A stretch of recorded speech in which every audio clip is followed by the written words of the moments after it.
Welcome to Thursday Night Knives. I'm Bob DeMarco. Coming up, I've got a new work tough gear. I got a polite but dangerous tools dagger, and we're going to give away a new Gentleman Junkie Kaiser Mini Paragon. Thanks to Dave of should say OG Blade Works. Dave, thank you so much for that. I do appreciate it. And if you watched at all today, you also saw something that Dave gave me for my birthday. It is the kukri. I'm going to show you that in a minute. Excuse me. Sorry, the AC just kicked on. That's in the next room. And whenever that happens, the dust gets kicked up. So we're going to do that. And then we're going to play a little game. I want to see which would you rather have. And we're going to do that with some of my knives. If you want to make a suggestion, you can do that too. Which would you rather have? This dagger or that dagger? This Bowie or that Bowie? This Pikal or that Pikal? We'll do a little bit of that. It's sort of a childhood game. When I was a kid, we had a weapons book, and now my brother has the one that we had as kids, and I have a newer version of it. But we would flip through it page by page. Which sword would you take on this page? I'd take that one. Which crossbow on this page? I'd take that one. So it's kind of that, but it's narrowed down to just two options. Pardon me. Made pizza tonight. Dion Page, nice to have you here, sir. Hello, friends. Knife friends, he says. Well, hello to you, Dion. Marco, nice to have you here. Evening, Knife Junkies, he says. Evening to you, sir. OG Blades, speak of the devil, sir. Happy birthday, Mr. Bob Dunaf. Well, Dave, thank you so much. And we're gonna dig into what you sent me. That was my emotional support knife today, and man, that was so fun to unbox and to have. Doug Bowl, speaking of which, also Doug Bowl sent me this knife a couple weeks back. Hi, Bob and good people. Doug, nice to have you here, sir. Doug is a Gentleman Junkie Plus as of last week. Thank you, sir. I appreciate that. So tonight, he just might win this Kaiser Mini Paragon. Not much mini about it. I'm not sure why they call this a mini. It's about a 3.6-inch blade. It's about 7 miles high here. It's a really wide blade. Very nice. Gets really thin. It starts out thin, gets wicked thin by that recurved Tonto edge. Craig Vincent, nice to have you here, sir. Howdy, Bob and Junkers, he says. Well, howdy to you, man. Stephen Clayton of the TKL Knives. Good to have you here, man. Good evening, Bob, Jim, and Junkies. Well, not just of the TKL Knives, but that's what we call him, our resident expert thereof. Will B, nice to have Will with us. Hey, Bob, Jim, and Junkies. Will, good to have you here, man. Five Door says, greetings, Bob, Jim, and Junkies. And I say to Five Door, hello, sir. Isaiah, nice to have Isaiah with us. What's up, Bobo? How you doing, man? I used to be in a rock and roll band. We were Rage Against the Machine before they existed when I was in college. That's how long ago that was. And that's what my band members call me, Bobo.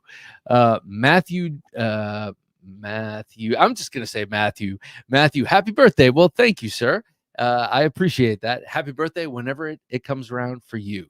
Because like death and taxes, our birthday always comes around. Frankie Frank, nice to have you here, Frankie. What's going on, everybody? Bob, Jim, and Knife Slicers. I'm in the building, sir. I also heard it is your birthday. If it is, well, happy birthday, Bob. Actually, it is not my birthday. My birthday was last Saturday, and Jim's was 2 Saturdays before that. He is also an August baby. So lots of Leo energy here on this show. Split and Slices, nice to have you here, Byron. That time again, Thursday Night Knives. Howdy, Bob, Jim, and Junkies. That Work Tough Gear V44X looks awesome. Yeah, I'm going to be showing that off too. Congrats.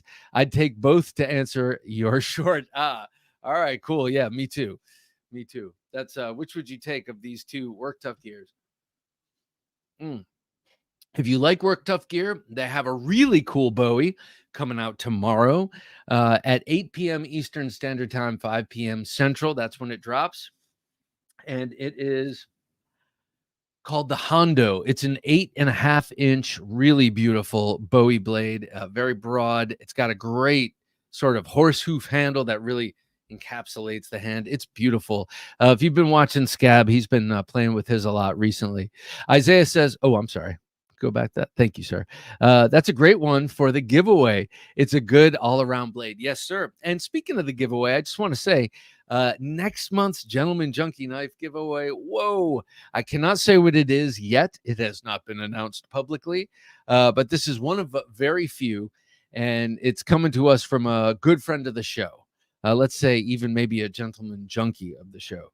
We'll leave it right there, but it's going to be awesome, and I'm very much looking forward to next month's. This month's is also cool, but every couple of months, every so often, someone will come to us and give us something that they made. And that's the case coming up. So we'll check that out. Soon we'll be able to announce it. Sword XXXY. Sword, good to have you here, man. Glad you got your knife. G'day, Bob, Jim, and Junkies. Thanks for the CRKT tie knife. It arrived the other day. I love it. Happy birthday, Bob. Well, thank you to you, Sword. And Gavin Colitis, also in Australia, also has something coming. It takes a while, I guess, to get to Australia, but I sent them on the same day. So going to the same continent anyway, so it should be there shortly. Have a Knife Day says, happy belated birthday. Thank you, sir. I very much appreciate it. I got in a little bit late, but I was chasing a transient off our community's property. A transient? Yeah, man, that's happening more and more. I see. Yeah. Man, I would not want to face you as a transient. Not that you wouldn't be totally civil and a gentleman and fair, but if I were to get out of hand and high-handed, I know you could tie me into a knot, and anyone else also, man. So your community is lucky to have you on patrol. Chris Corliss, nice to have you here, Chris. Hey, everybody, checking in on this fine evening. It is a fine evening here where I am. It's beautiful outside. The moon is out. It's cool. It's kind of like we skipped the dog days of August. But I know in September we'll get a hot flash. I'm pretty sure. Finished up a long day in the machine shop, but came home to a new knife. Chris, don't leave us on tenterhooks, sir. What is that new knife? Let us know. Have a Knife Day says, I did finally get a Cold Steel black.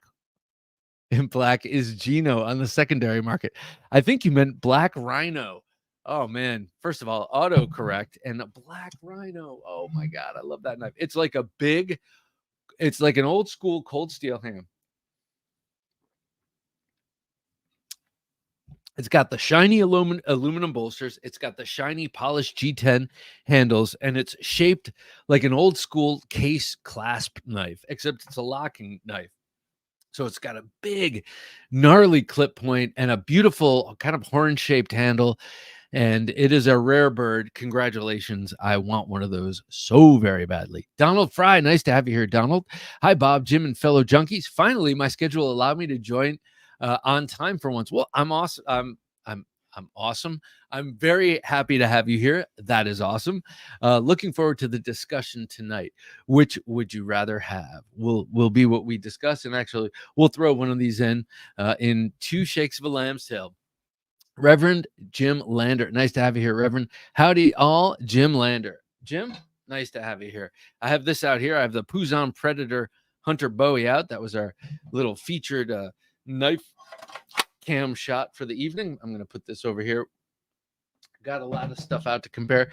I'm going to do a little preliminary one because most of my what would you rather haves are all big fixed blades. But this is something I want to do more of. I have some folders, but here are two small pocket carried fixed blades here. I love them both. One was they're both gifts. One was from my father, and one was from the guy who made it and owns the company. First, this is the Amtac Blades Northman. This is the regular small size, so just barely fits a medium-sized hand. Great little defensive knife, but also good in the outdoors with this fire starter here, or this ferro rod kind of built in, and it's got a little thing where you can a little Velcro flap where you can put $100 bills so you can bribe your way out of wherever you are. And then over here, this is the Beckwith Covert from Fisher Blades. A really aggressive Tonto, an incredibly comfortable handle, more room on this handle. A bigger hand can fit on this. Not for nothing, they do make an Amtac large version of this. I opted for the small when my dad asked. This also, okay, both of these have the drop in the pocket sheath. So these are definitely for in the pocket, not in the waistband. You will cut your waistband because they sit a little bit too low. Both really, really awesome. Have their benefits and their drawbacks. Actually, I can't really name many drawbacks. I guess this one has kind of a small handle, but that's because of the model I chose. So which one would you rather have? Let me know. This is what we're doing tonight. Which one of those two drop in the pocket fixed blade EDC blades would you rather have? Oh, that's good. I need it. You ever have like a need for coffee, but you're also dehydrated? That's me right here. Robert Von Darth, awesome Bowie. Now, Robert, from your avatar, this seems like the kind of knife you could definitely wield, and this wouldn't look like such a giant ridiculous blade in your hands. This thing is awesome. Of course, the Puzon Predator Hunter, and I would say in parentheses Bowie, because I'm not sure if that's part of the name, is based on that big giant machete / knife that the whole team in Predator had, but Billy famously carved his chest with. Love this thing. Modern day interpretation per Mr. Puzon and the Work Tough Gear guys. Love this thing. I am very happy about this purchase, which was about 1.5 years ago at this point. Very nice sheath, and I'm glad they did the taco sheath on that. Otherwise, it would be way too big, way too broad. Now, the V44X Bowie is a little broad. But in the case of these two drop downs, what are you going to take? And then we'll get to a pocket check after that. But let me know. Does anyone have an opinion? Which one would you rather have? The Northman on top or the Beckwith? Okay, Reverend Jim Lander says the Beckwith for me. So he'd go for the Beckwith Covert. Also, both M390 blade steel on these. Yeah. Yeah, that Beckwith Covert, I'm 90% sure is M390, both. And Robert Von Darth, the Tonto, also, he likes the Beckwith Covert as well. They both have that little nubbin on the back that allows you to draw it. The Tonto says 5-door. Okay, we're getting an overwhelming preponderance of Beckwith Covert. I don't do drop in pocket fixed blades. Will be. I appreciate your answer. However, that wasn't the question, sir. If you had to, if they were like, hey, Will, no more knives for you, buddy. No more knives. And you're like, well, but that's part of, like, that's my, and they're like, no, well, okay, you can have one of these 2 knives. So, Will, you have to answer at this point. You have to answer.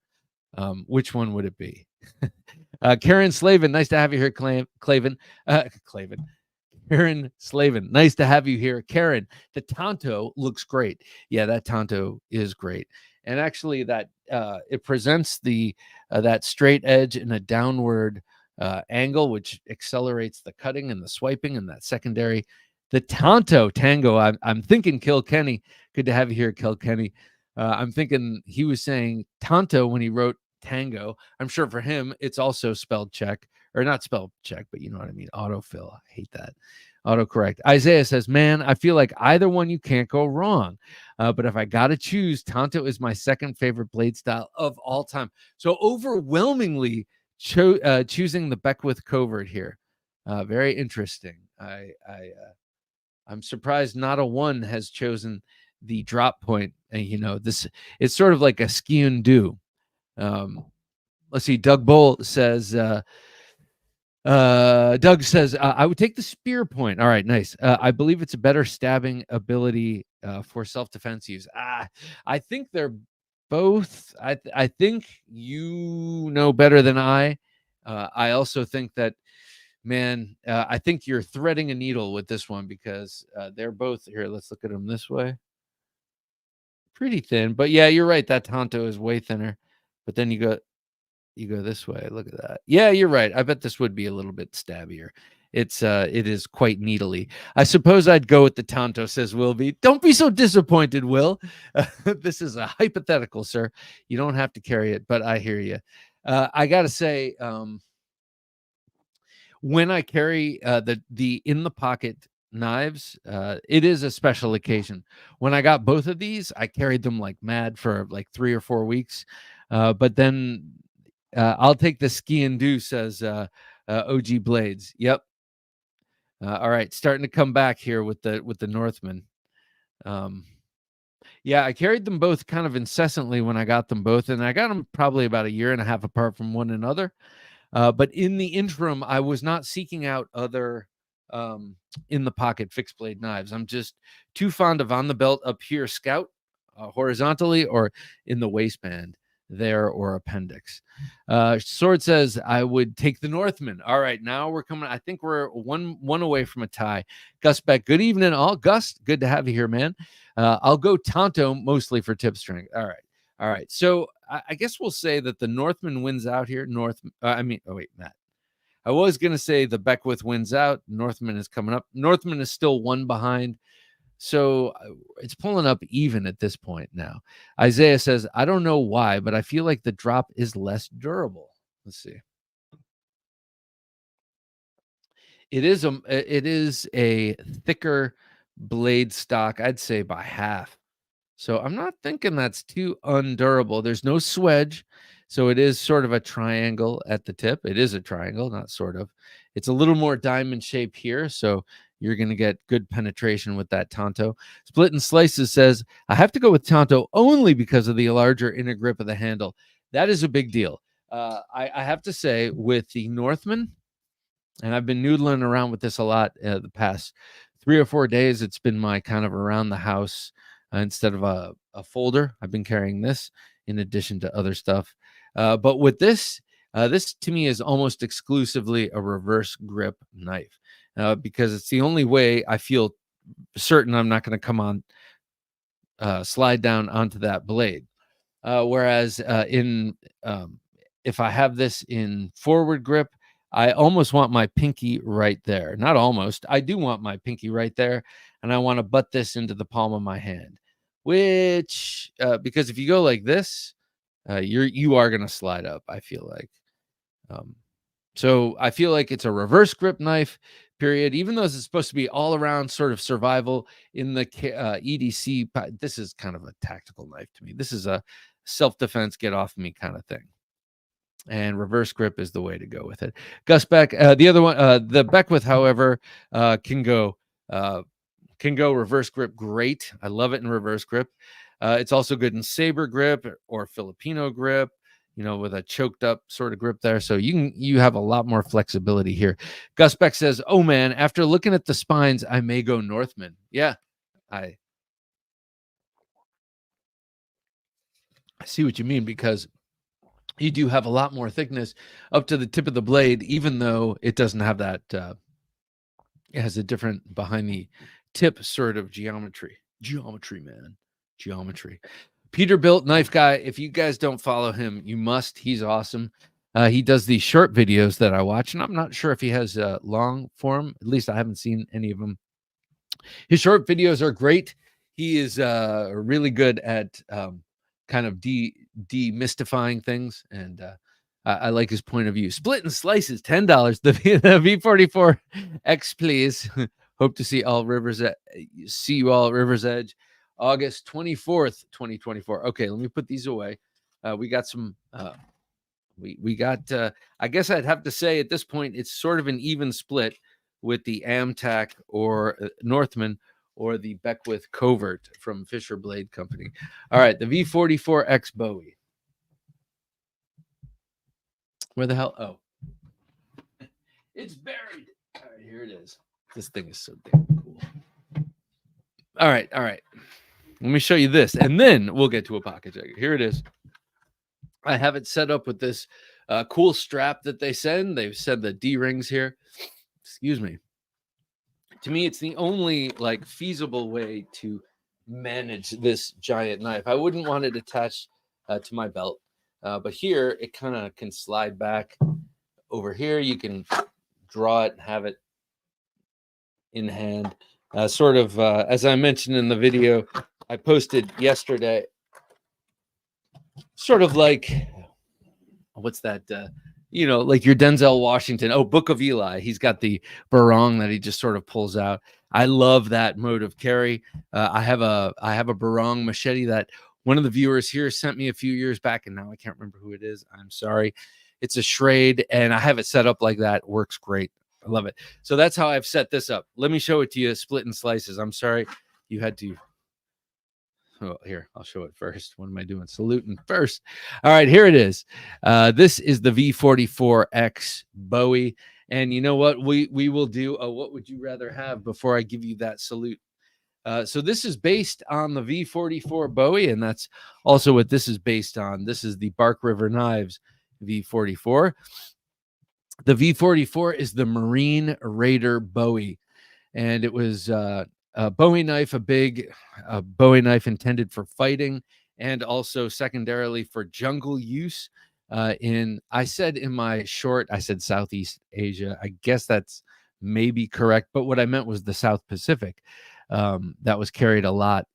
And it's a great fighting knife. It's a great machete because it's relatively thin. It's not a 1/4 inch blade.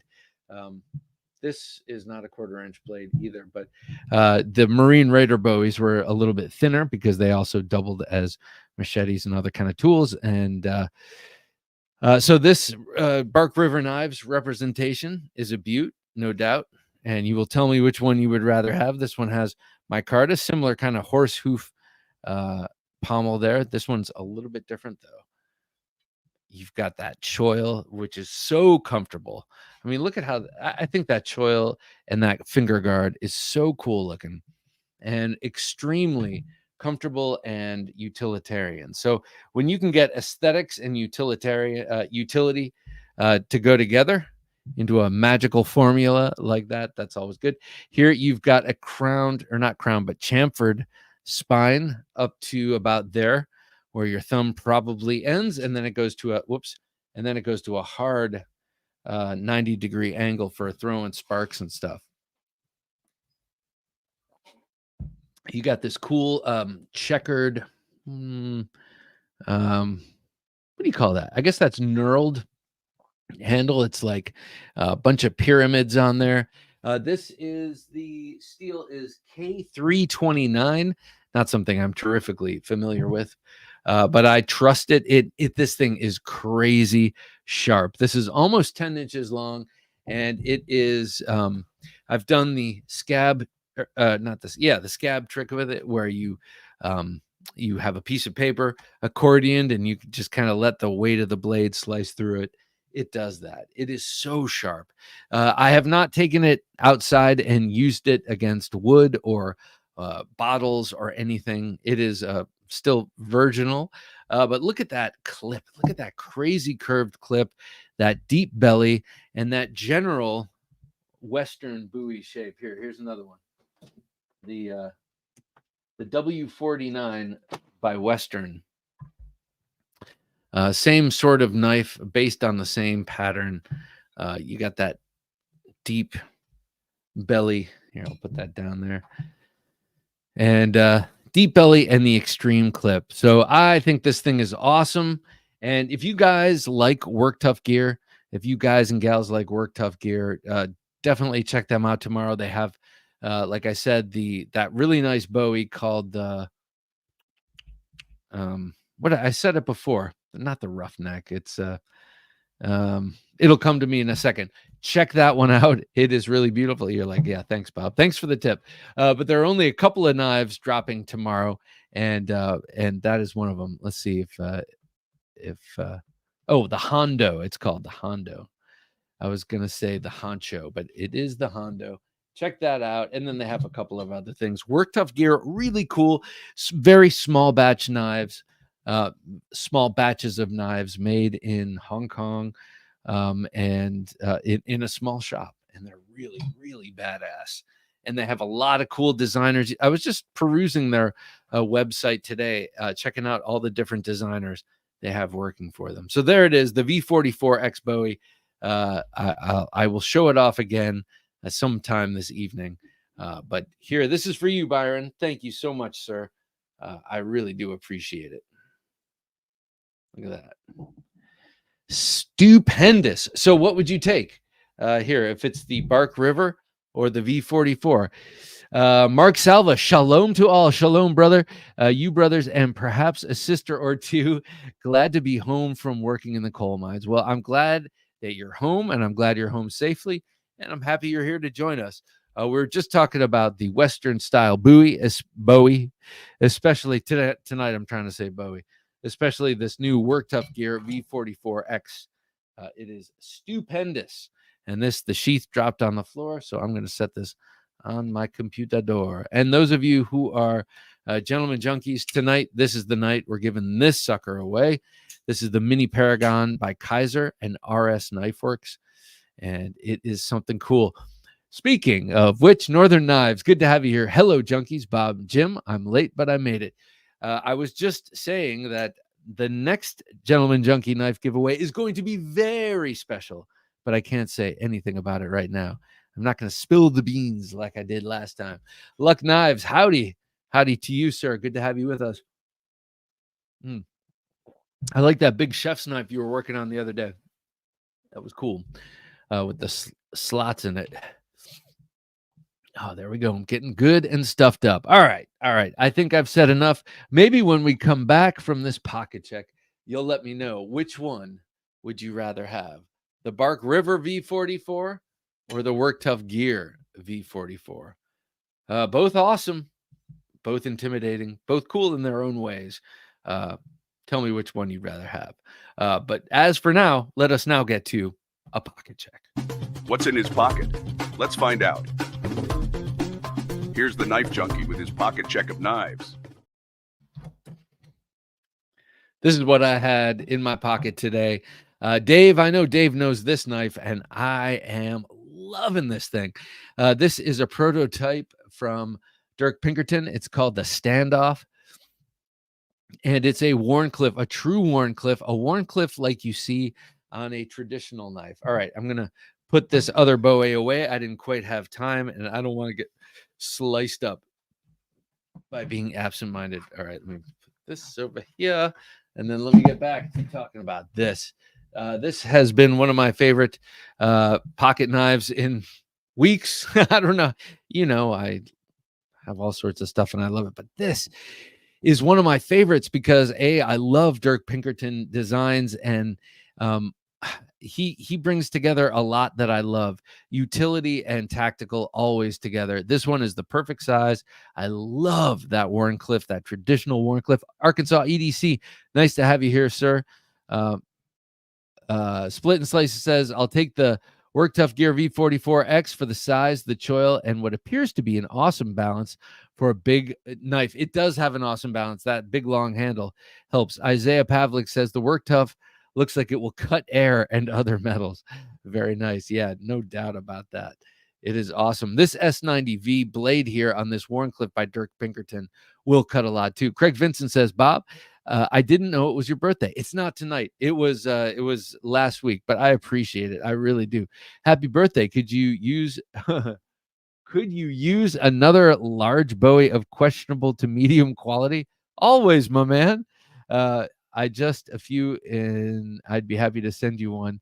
Just say the word. If you're looking to unload a Bowie, I mean, I'm not gonna say no. That kukri you sent me is awesome. I love that thing. Max Payne, nice to have you here, Max. I own a Marine Rare Bowie from OKC, Ontario Knife Works, the SP10. I love that thing. It is awesome. Will B says, I like the ergos on the Work Tough Gear. My Wilderness Warrior 2 is awesome. Oh, yeah. Yeah.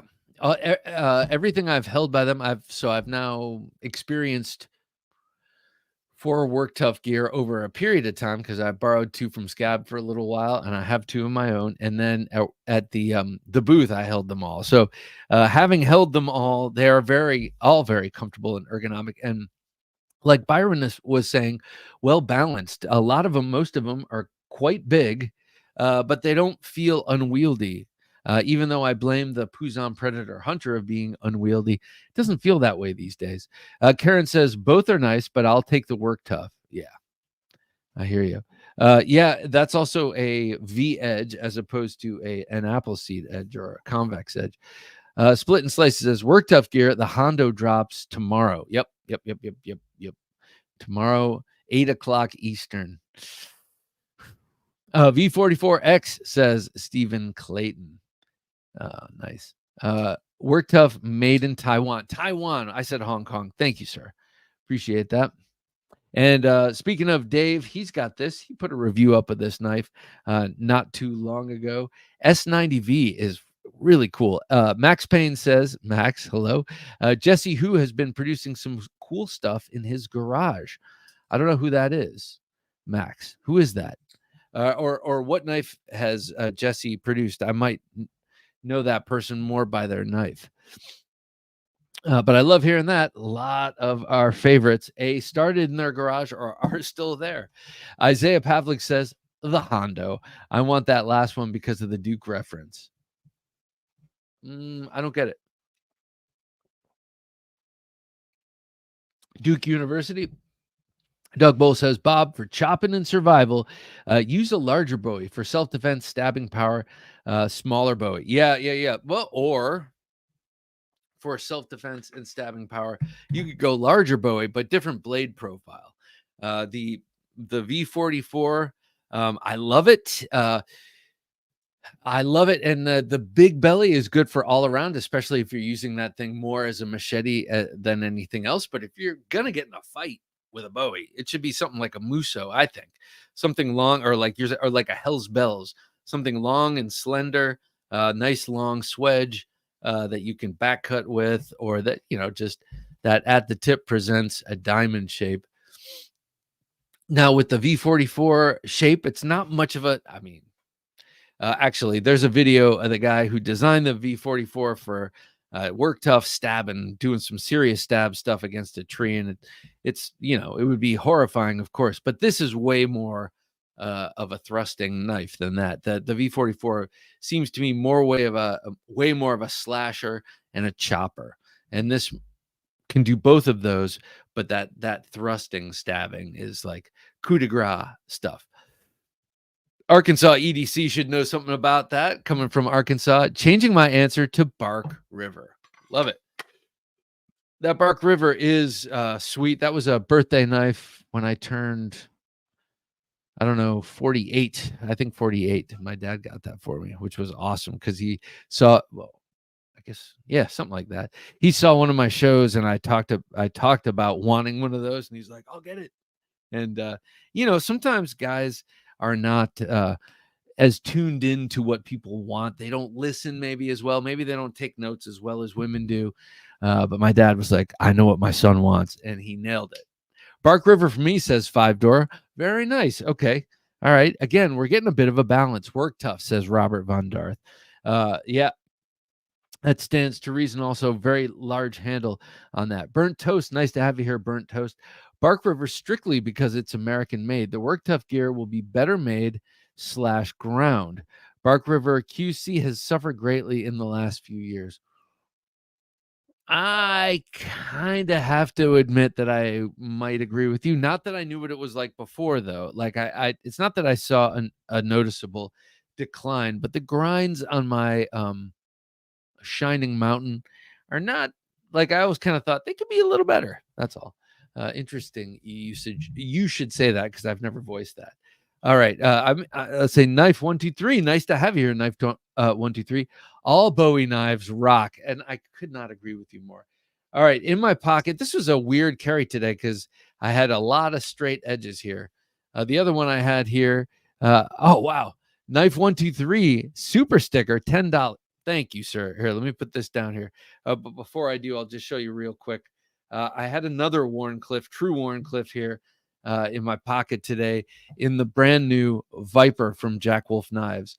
This thing has that antique look with the acid stonewash and the dark washed titanium bolsters, and then that dark matter red. I love this thing. Like I've been saying, it's like an artifact to me. All right. Knife 123. What shall it be, sir? Let me see. Oh, wait. Did I put that away? I put that. Okay, I'll salute you with this. This has been one of my favorites recently because I've always loved this sword. I've seen it for years and years and years. It's a sword. It's a knife. It's kind of in between. I've seen it for many, many, many years at various museums, and I've always thought it was cool because it's also Italian, and it makes me think. It makes me proud of my heritage. It's a cool weapon from my peoples, and that is the Cinquedilla. This one is by Cold Steel. Cinquedilla means 5 fingers, so it's like five fingers wide. This blade. The quick story is that this is what was adopted in the 16th century for EDC carry for civilian self-defense after people were no longer allowed to carry around long swords. So they made a dagger that got very wide and nasty in a thrust. This kind of accelerates how damaging a wound could be when it gets this wide down at the base. And plus, it's just a nasty slasher. This Cold Steel on one edge, I noticed, is sharp almost all the way to the guard. And then on this side, only starts about 1.5 inches up. But still, a very, very wicked knife. I love this thing. And Cold Steel makes really nice historical reproductions. For the money, this was under $200, $170 or something like that. And this is something I've wanted for years. I thought this was totally discontinued. And then I saw a couple on Chicago Knife Works, which is a great store. If you love Cold Steels, it's a great store, I gotta say. I don't have much experience with other knives from there, but they do have a lot of obscure and cool Cold Steel. And this was one of them. Knife 123. This is for you, sir. I'm not sure if this is your boat, your kind of knife, but this one's for you, sir. Mm-hmm. Look at that. I would hate to come across a skilled practitioner with one of these in their hands. Also, very nice sheath. Comes frustratingly bent. Mine. I need to hit it with a heat gun and just bend it. I'm kind of OCD about it right now, but it'll go away. It'll not bother me in a while, or it'll straighten itself out. Just like if you don't do your laundry long enough, it becomes clean again. Andrew Phelps, nice to have you here, Andrew. Why must we choose only one? I'll have the entire menu, please. I like the cut of your jib, Andrew. It's true. Why should we?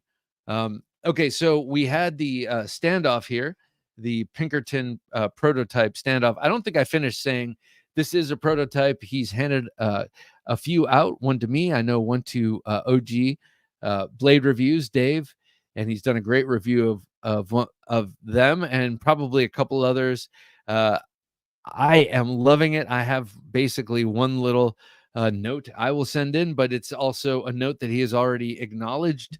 So to me, it's awesome. It's perfect. S90V. It's super sharp. I can't speak to the heat treat, but I know that is super sharp, and all of that deep chamfering makes this handle feel contoured, very comfortable. And of course, in reverse grip, you can go either way and make it super defensive.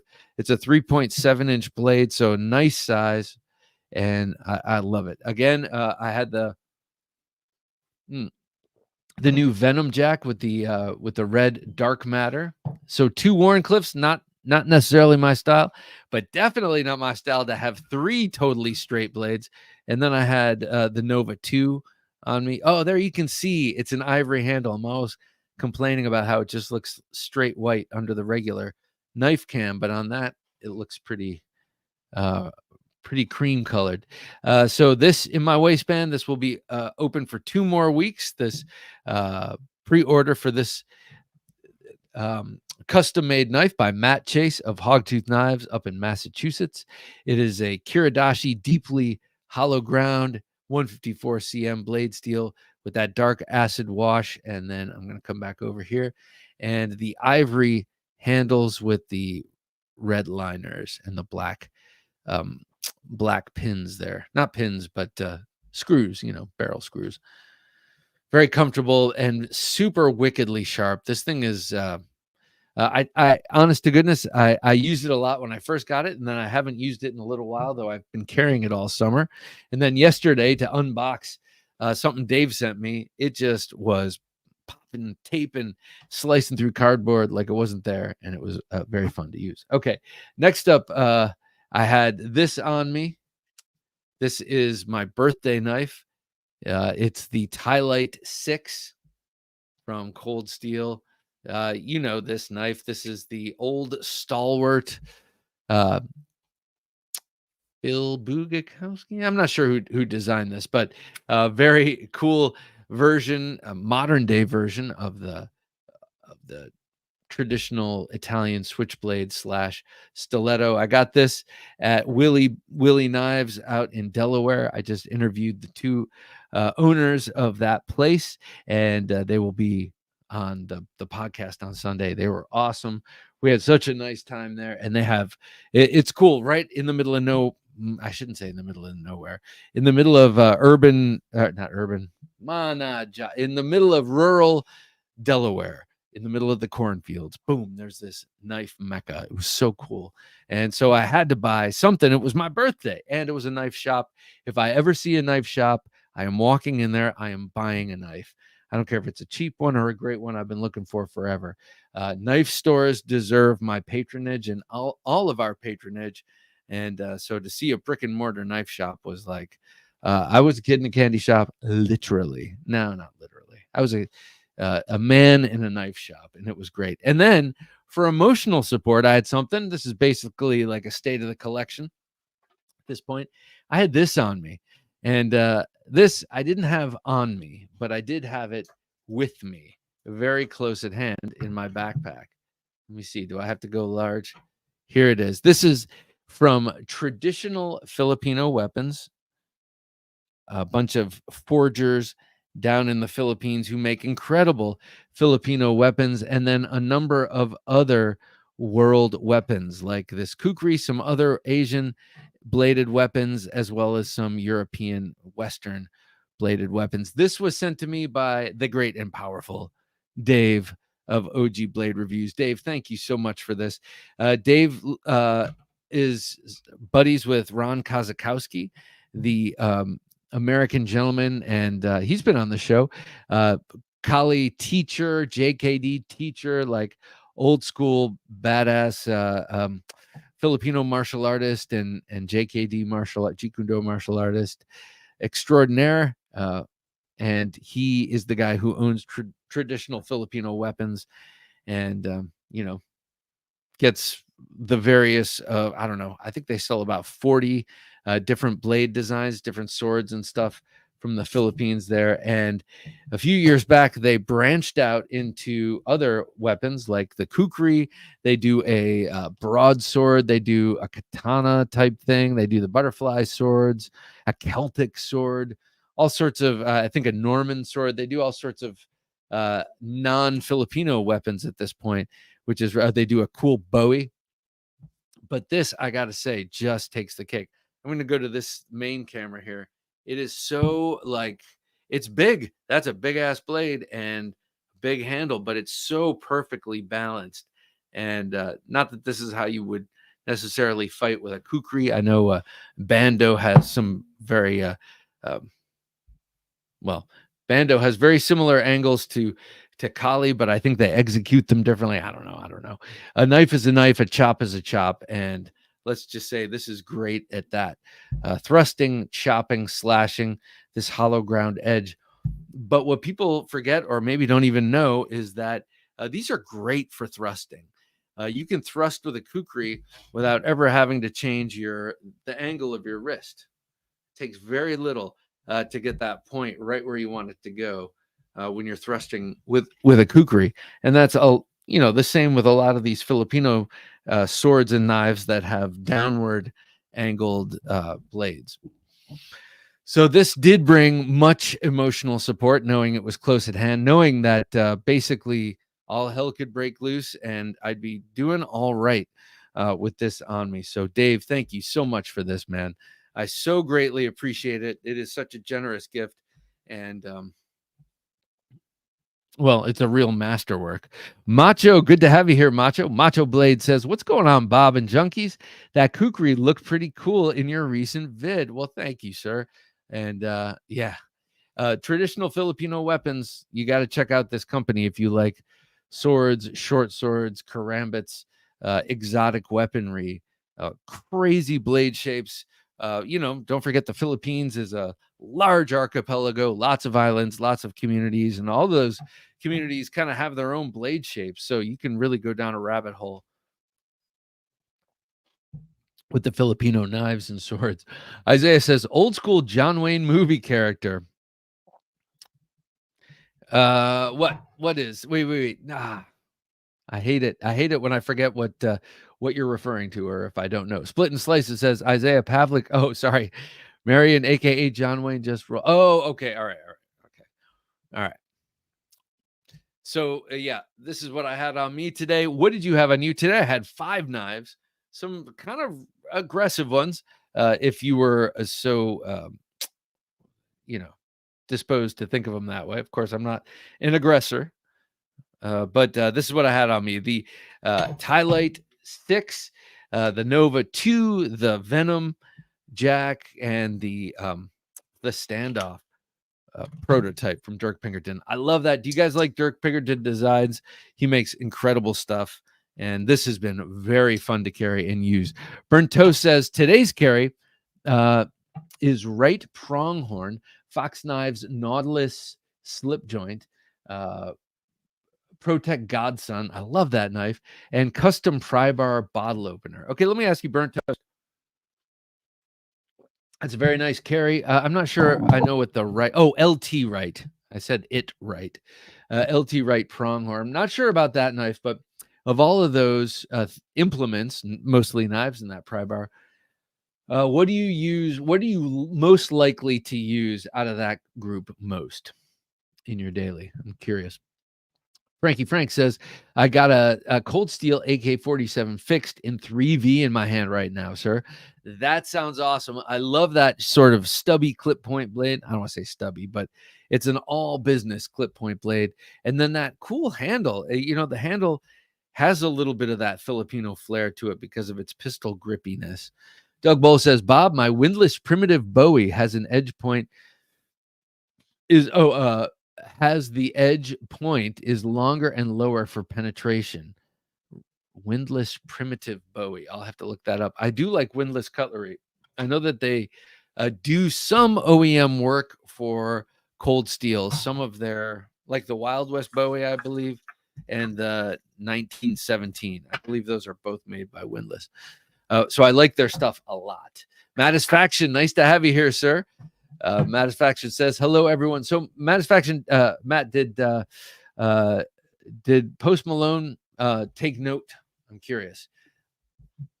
Because I think that's a campaign to maintain. Craig Vincent says 8010 XL Vaquero. Okay. I'm sorry. 8010 XL Vaquero serrated Recon Tanto Bush Ranger. Love that thing. I'm totally jealous of that knife. That's another long discontinued knife that I wish I had. Black Talon 2 serrated carve Vastid Valkyrie QSP Hedgehog and Queen Big Chief. I think of all of those, it'd be the Vaquero serrated. That's my most favorite of that bunch. OG Blade Reviews. Today's carry, the Agent 003. Very nice from DK Knives. The Kubi MOS. Oh, MOS Hydra design. Oh, I know which one that is. That's a new one. It looks like the old... Oh, what is that called? It looks like an old Italian folder. Not the patata, but it looks like another one. I can't remember what it's called now. But yeah, it's her modern take, her meaning Alessandra DeSantis of Hydra Design is her take, her modernized take of a traditional Italian folder. And I can't think of the damn name of it, but Pinkerton standoff, see, great minds thinking alike. S90V prototype. Civivi Tacticorix, one that I make fun of the name, but it looks cool, looks damn cool. Gray Shred G10. Artisan Kami. Love that knife. Have that right here. I'm a big fan of this knife. The Trivisa Lacerta. Oh, Pikal. That is a cool one. I think, was that designed by Tiguas? I love his stuff. He makes a lot of really cool, exotic, aggressive folder designs, and I think he may have done that one. And the Vastid Parallel Narrows Killer. The Parallel. That's this one. What's the narrow? Oh, who makes the Narrows? Is that Benchmade? The Narrows Killer. I love it. I love any knife and then killer. And you heard a lot of that with the Sebenza Killer. I remember when the VSEP came out, it was the Sebenza Killer. It didn't kill the Sebenza, but it just is another cool knife out there. Isaiah Pavlik says, man, I had my Ned Foss White Swan in D2 and my Victorinox Spartan White. I need to start carrying a blade in my BP or something. I am giving rookie vibes. Not at all. You know what? Actually, sometimes when you carry one knife or no knives, you really, I mean, I know that sounds crazy, but I have to go downtown sometimes. Sometimes I'll go downtown and I'm very conscious of what I'm carrying because I don't want to end up in some DC jail just because I wanted to carry a knife on me. So sometimes I travel naked, not literally, but without knives, and I'll have like certain pen or something. Yeah, doesn't happen often. But Robert Von Dar says, does that tie light open with a pocket hook pull? Yes, it does. Where did I put it? Here it is. Yes, right here. Now, something interesting about this. So this Quillian right here is heavily jimped and very sharply jimped. So when you pull it out, you can open it up. But I always thought that they got the Quillians wrong on this. I always thought that this one here should be facing that way so that your thumb could butt up against it like this. And then the downward one should be hooked this way so that when you're waving it / hooking it out of the pocket, the hook is facing that direction. But I think they didn't do that because of the Emerson patent. If they had done that when this came out, they would have been in violation of that patent because it would have looked just like a wave. I think that is total 100% speculation. I just can't imagine why else they would set up the Quillians like this and not in reverse. It does not make any sense. Does anyone agree with me on that, or am I alone? Shouldn't this be facing the other way so you can butt your thumb up against it? Shouldn't it? Come on, people. Let's start a petition. Byron says, for your information, River's Edge Cutlery, that's in Ohio, 21st anniversary meetup, Saturday, 8/24/24. Oh my gosh, 10 a.m. to 5 p.m. Food, drinks, extra stock, markets. What's that? Oh, makers tables and giveaways. Oh man, are you going to be there, Byron? I take it you will. That sounds like a hell of a time. And I know that River's Edge Cutlery also does some OEM stuff, and I'm pretty sure I remember them saying that when I went by their table, and they're slowly building up kind of an OEM facet to their business, which would be awesome. I'm starting to see more and more people say it is possible to build your knives in the States.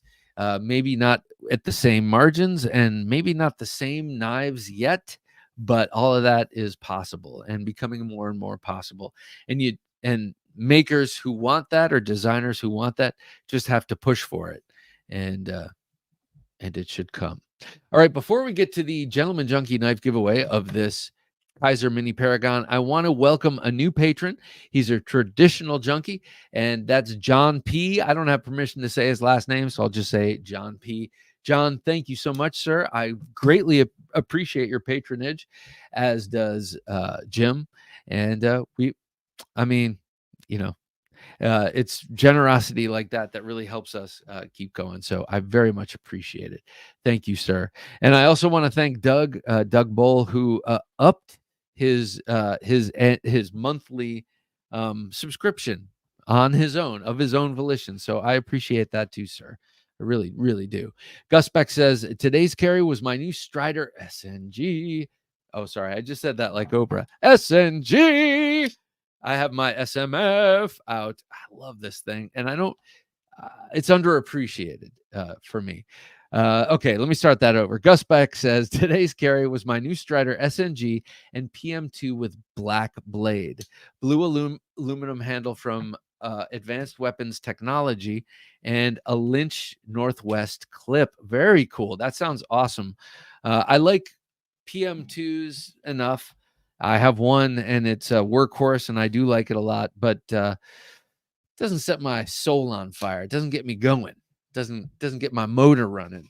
But when I see people do nice things to it, like I remember the first time it was Alex of Watch and Cut, but he used to be Alex when he was Alex's Knife Box, and he got his PM2. He got all sorts of crazy handles for it in carbon fiber. I was like, and then I've seen a lot of that since, and to me, that's what I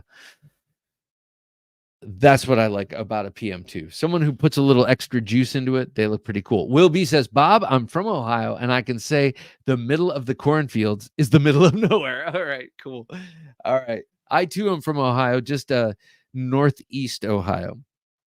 So the cornfields are, 13 miles off, I guess. But yeah, I got to say, in in Delaware, it did feel like the middle of nowhere. And to me, I know how that might sound to other people, but to me, it's a total compliment. That's where I want to live, in the middle of nowhere.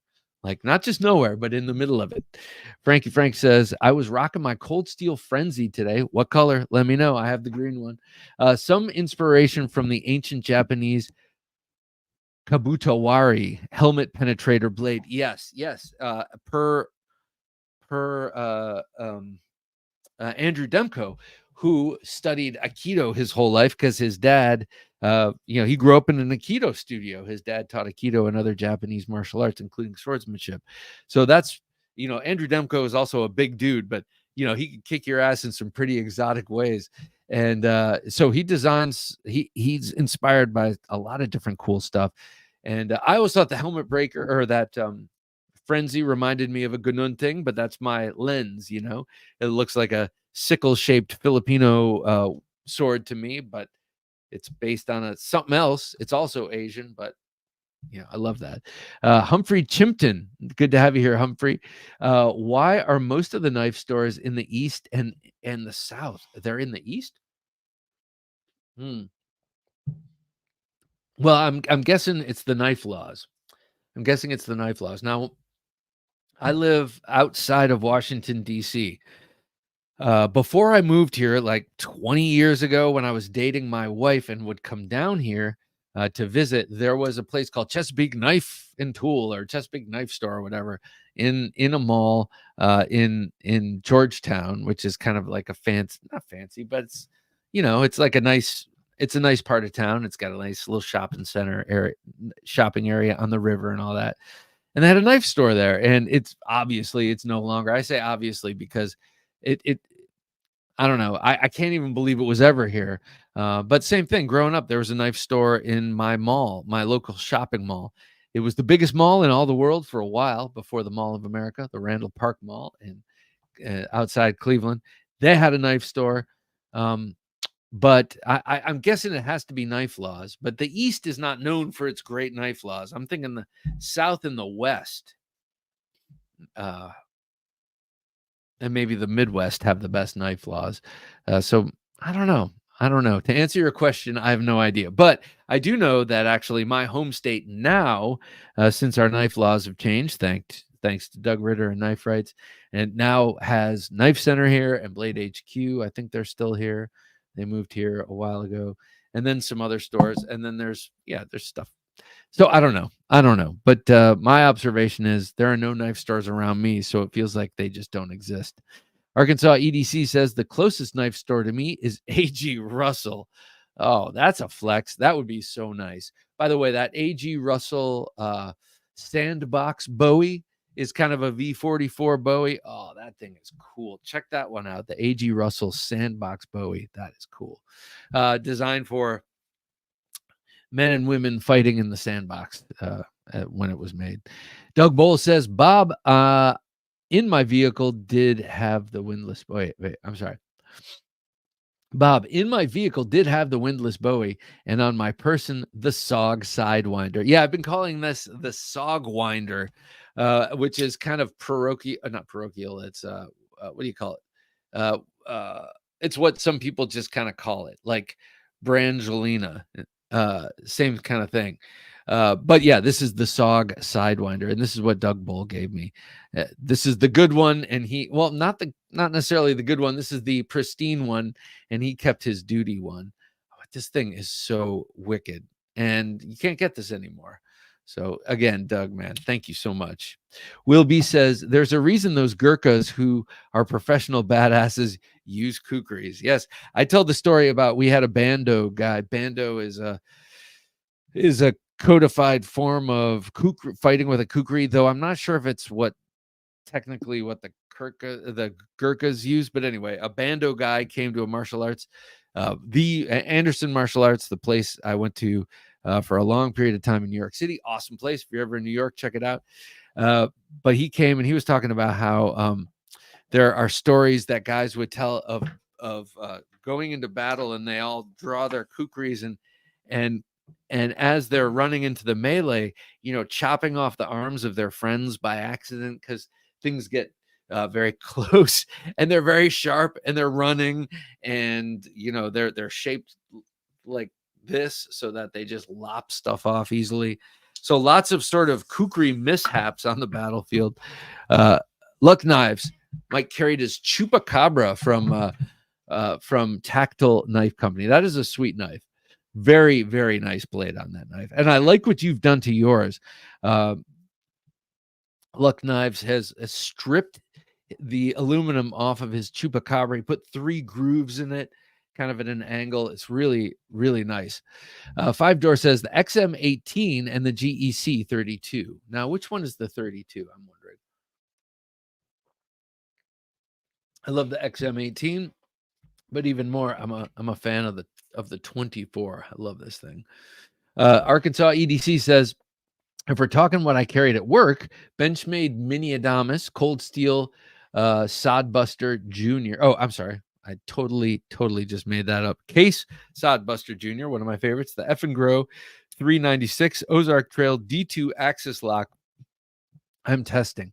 So I got that one, the Ozark Trail, one day, and I think I made a video of it. And then I gave it to a guy I work with, and that was his one and only knife for a little while. And then he graduated. I gave him a Firebird version of the 940 that actually Dave gave me a long time ago, and that was a great upgrade for him. All right, we're gonna do this Gentleman Junkie knife giveaway right after I read Burnt Toast comment. He says, I use the slip joint for food. I do the same thing, hoping for a patina if it's on a carbon steel. The fixie for most of my cutting tasks, and the Godson is more emotional support. I feel you, brother. And biological media poking implements if needed.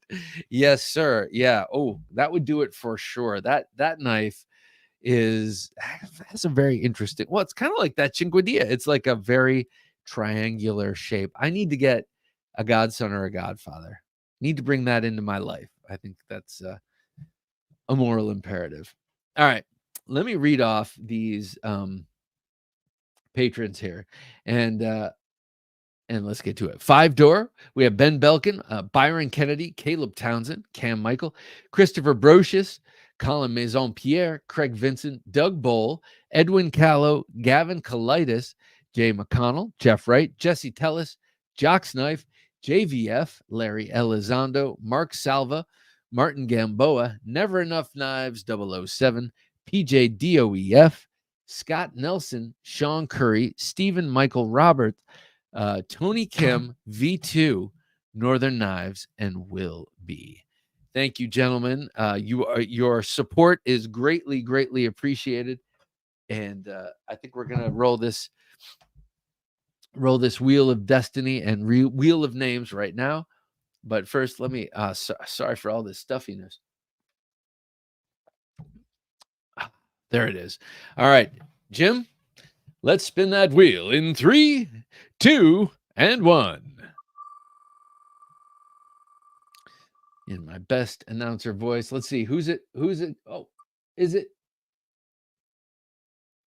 Christopher Brocious? Christopher Brocious, you have won this right here, sir. Thank you so much for your support of the Knife Junkie podcast through your Patreon membership. This right here is your Kaiser Mini Paragon, designed by RS Knife Works. I will get this out to you tomorrow if and only if you send me your address tonight. Send it to TheKnifeJunkie@gmail.com and let me know that you won this knife, and let me know what your address is. Christopher Brocious. Thank you so much, sir. It is greatly appreciated. All right. Well, okay, let's play another round of What Would You Rather Have? Let's see here. Okay. Of the Bowies here, what would you rather have? Would you rather have this? The Wee Roman. Yes, right. The Wee Roman. Thank you. But that's also based on an old time Italian, historical Italian folder. We got to figure out what that is. It won't take long, but we will. All right. So here is the Natchez Bowie, which is a Musso style Bowie, and then here we have the 1917 Frontier Bowie. Which one would you guys take if you had to have one? And this would be for survival, for fighting, for hunting, for everything. This is your one and only knife, and it has to be a Bowie, and it has to be one of these two. Which one would it be? Craig Vincent says, Bob, some habits are hard to break. Tell me about it, my friend. I swear to myself I'd save up and buy a legendary grail before I'd buy another cold steel. And yet somehow I have my first Magnum Tonto and third SR1 arriving Saturday. Hey, man, the heart wants what the heart wants. You can tell it all day long that it wants that grail that it should want, but it doesn't. It wants the cold steels. It's like you could go for that cultivated lady who's going to make you go to the opera every Thursday night, or you could go for the girl that you have fun with, that is your friend that you love. Do that. Doug Bull says, Bob, your little sog is the Tomcat. It came in a longer version, also called the Sidewinder. Yes. Yeah, my little Tomcat. I love that. And they had, but as you mentioned in an email to me, the Tomcat that I have was only made for 1 or 2 years. Most times when you look up Tomcats, they will have a thumb stud and they will be a little larger than the one I had. So I think I really do have a sort of a little Goldilocks knife. And then that with this is a sweet little sub collection. Frankie Frank says, is that tie light in AUS 8 or S35VN? How strong is the liner lock? Okay. All right. So mine is in AUS 8, which no matter. This is a cold steel. They were incredible with heat treating their AUS 8 when they were using it. So this is an older knife, kind of new old stock. New old stock, old new stock, new old stock. And this is kind of a stabby, slashy, fighting kind of knife. So whether it's you don't need S35VN for that, in other words. But the liner lock mechanism in this is very strong. Let me show you why here. I trust this more than any other liner lock because it's got so much surface area on the lock. You might not be able to see this, but not only is it contacting all the way across here, but it's also contacting on the X and the Y axis. This is an L-shaped, it's a folded over liner lock. So the interface is L-shaped. It's not just a lowercase L engaging with the tang of the blade. It's an uppercase L. So it's contacting on two different axes at a 90 degrees. So it's really effing strong is what I'm trying to say. And the reason I got this, all right, so I was at the Willie Knife Shop and I knew it was my birthday. I knew I was going to buy something. They had cold steel. My wife was there. So I knew it was going to be moderately priced to modestly priced. And I've wanted this knife ever since I recently saw Tomas Alas of the Tactical Tavern, going to town on a ballistics dummy with this, stabbing it in the head and breaching the skull and doing all sorts of stuff. And I was like, why have I, all of these years, why have I not gotten that knife? Ridiculous. I have the short version. I have the Chris. I have the short Chris. I just don't have the standard large tie light. What? Why? So I decided to confront my hesitation headlong. That's what you're supposed to do when you reach roadblocks in life or fear. You face it and you go for it. So I went for it and I got this, and I'm very happy I did. It's such a I don't know, iconic knife, and I hesitate to use that word. It gets used like for people on MTV, people who have spent a couple of seasons on an MTV reality show. They call them iconic. No longer the Venus of Willendorf is an icon. It's someone on Road Rules. But anyway, very strong liner lock on that, and all of the tie lights have that L shape engaging with the tang. So very strong. Now there are a few other liner locks by a Cold Steel, and I believe they do them the same way. I know that Lynn Thompson, because he showed me a 7-inch version of this. He's got a prototype, handmade prototype he's been walking around with, that's got a 7.5-inch blade, so 1.5 inches longer than this. But and it's a single edge. It was a hollow ground drop point with one of these handles, very big. But he was showing off the liner lock, and strongest liner lock. He's the best. Ray Herman says, I have the OG tail light Lynn Thompson edition signed. Oh, I'm sorry. Duh. I have the OG tie light Lynn Thompson edition signed by Lynn Thompson box. That's cool. I have a Chris version of that, also signed box. I love it.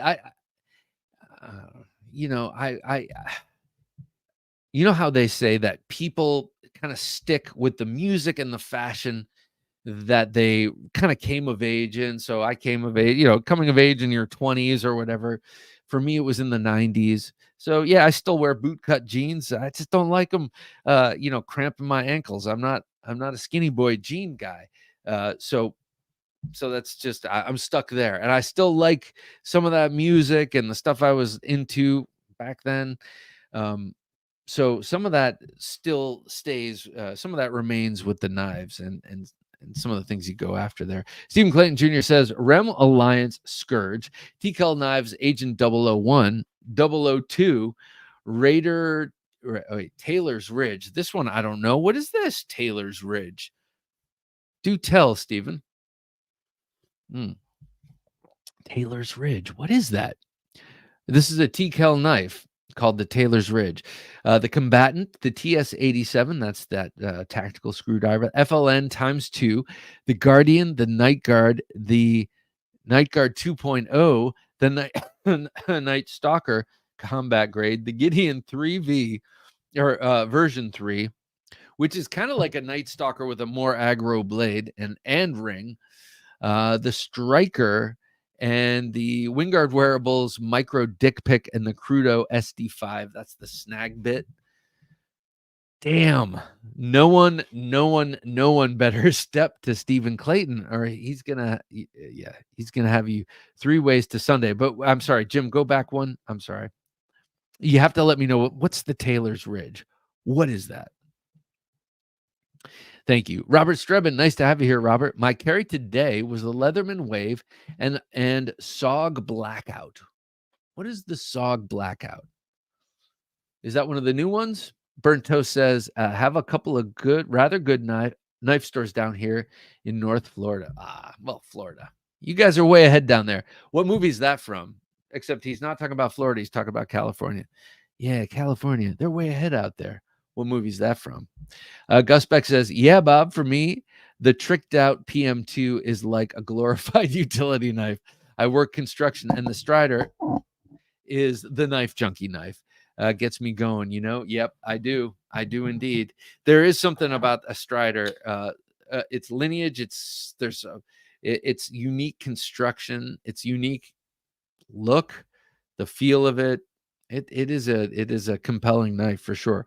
Luck Knives says the Knife Store is the closest to me, like 6 minutes away. Then it's Blade HQ, about an hour away. Oh, so I was very wrong about Blade HQ. Did they used to be on the East Coast and now they're out west in the Northwest? Will B says the closest knife store to me is actually Traditional Pocket Knives. How cool. What a great store. What a great guy. But since he only has a website, doesn't really count. River's Edge Cutlery is less than an hour and a half. Yeah, so that's like, I'm taking a 2-hour lunch, boss. I'll be back in 4 hours. Going to the knife store. John GP84. Nice to have you here, John. Hello from Washington, D.C. Well, hello from just outside Washington, D.C.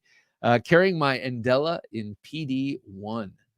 PD1. Okay, so this is not what is the one B? Oh, I'm thinking BD1. Okay, in PD number 1. I'm not sure what that is, but hello from Washington, D.C. Okay. All right. I'm in an adjoining county, sir. It's good to hear you behind enemy lines. No, I'm just kidding. But for knife lovers, you can understand why I was so thrilled to find an actual knife shop. All right, Five Door says, Bob, the GEC 32, the Engineer, is a new swell center. Oh, man, I've given up on GEC. Single spring, clip point, and pen blades. That sounds beautiful. And the reason Five Door I say I've given up on them is I have a collection of about 20, I'd say, and I have what I think I want every time they come out with something new. I'm like, oh, that'd be great if I had the like fire in my belly for it. Like like when I got the V44X Bowie, I had the fire in my belly for it. I even like stepped out of the middle of a date night to go out and order it and the whole 9 yards with the endorsement of my wife. But this thing really lit me on fire for that. But the other, it's not every knife that does that. So anyway, I don't even know where I was going. Isaiah Pavlik says, wow, I live in Texas.